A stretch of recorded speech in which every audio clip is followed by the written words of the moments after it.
Assalamualaikum warahmatullahi wabarakatuh. Perkenalkan, nama saya Nova HP, NIM 1914080003. Saya dari Tadris IPA Fisika dengan mata kuliah Biofisika.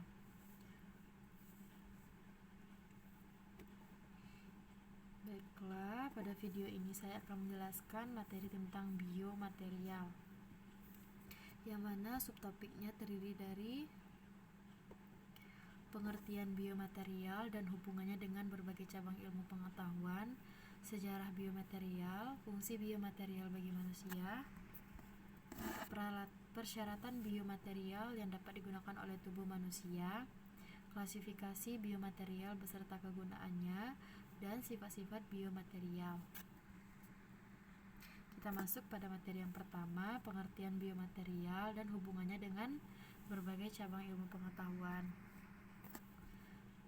Apa sih itu biomaterial?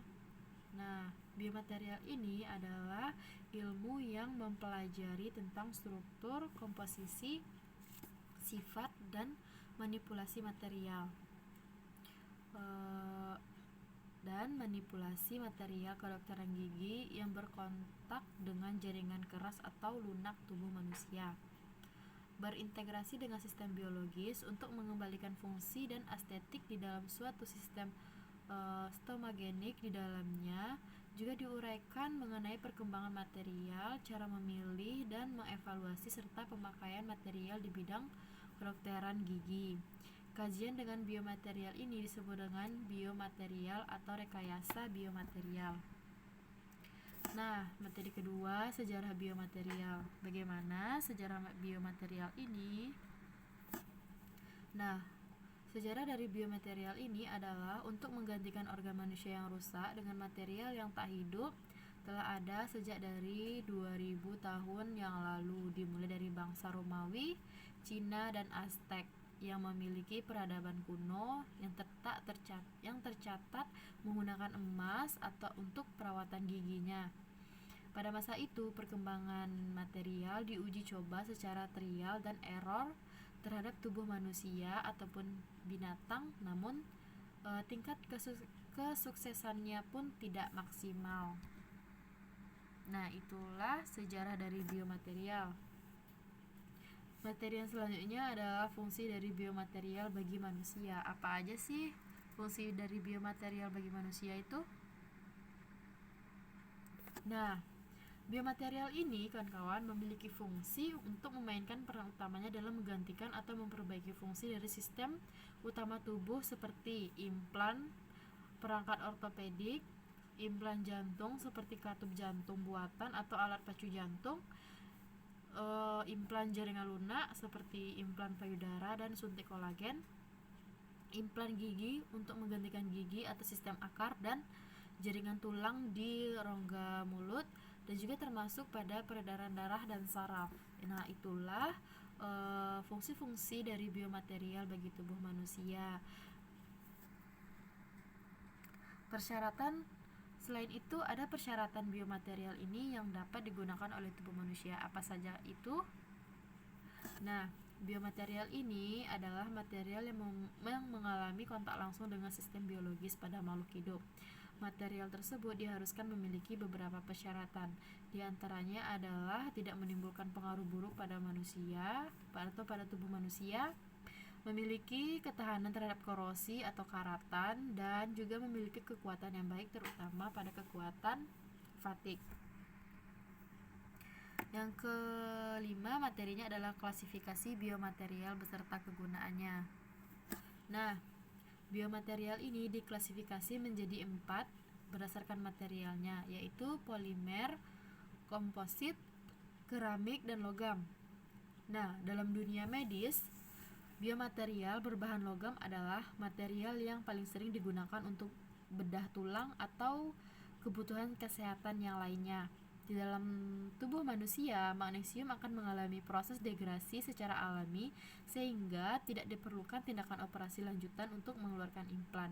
Namun akan tetapi, selain kelebihan yang dimiliki, pemanfaat panduan magnesium juga terdapat kekurangannya, yaitu proses degradasi atau korosi atau karatan yang terjadi sangat cepat, terutama pada larutan yang mengandung ion klorida seperti halnya dalam tubuh manusia. Jadi tidak asal-asalan dalam menggunakan biomaterial untuk tubuh manusia tadi.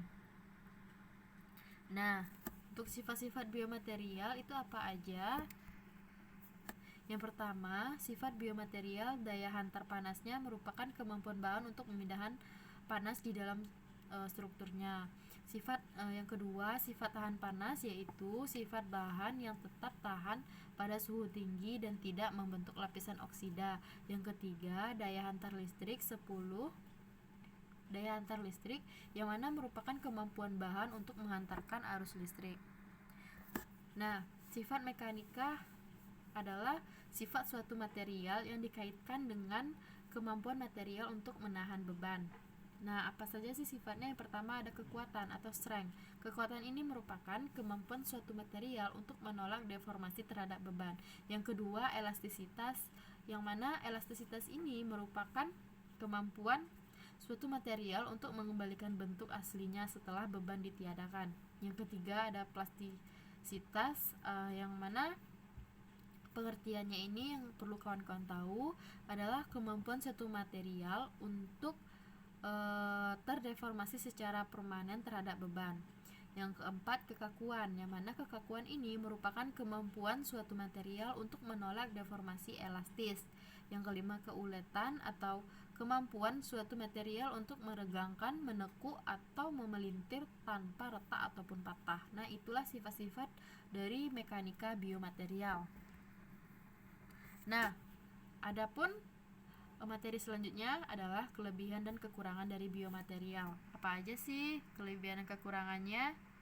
Nah, kita bahas ya. Yang pertama, biomaterial yang berbahan logam itu kelebihannya adalah kuat dan tangguh.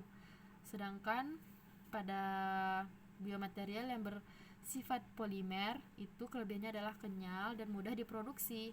Nah, selanjutnya ada biomaterial yang berbahan keramik. Itu kelebihannya adalah biokompatibilitas tinggi, berbeda dengan biomaterial lainnya. Nah, yang selanjutnya ada biomaterial yang bersifat komposit, maka kelebihannya adalah kuat, dapat disesuaikan dengan bentuknya. Namun dari segala kelebihan dari bahan biomaterial yang sudah saya sebutkan tadi, ada juga kekurangannya. Yang pertama, pada logam, yang mana pada logam ini bisa berkarat atau berkorosi. Selanjutnya, berat jenisnya pun bertambah besar dan proses pembuatannya itu sulit gitu. Nah, yang kedua ada polimer. Kekurangan dari polimer ini, kawan-kawan, ialah tidak kuat dan tidak mudah mudah terdeformasi serta dapat terdegradasi. Nah, kekurangan pada keramik itu adalah rapuh, tidak kenyal, dan tidak kuat ditekan. Dan yang terakhir ada komposit, yang mana kekurangannya adalah proses pembuatannya itu sulit. Jadi, dari masing-masing bahan biomaterial tadi memiliki kelebihan dan kekurangan. Nah, itulah materi yang bisa saya jelaskan. Semoga bermanfaat. Terima kasih. Wassalamualaikum warahmatullahi wabarakatuh.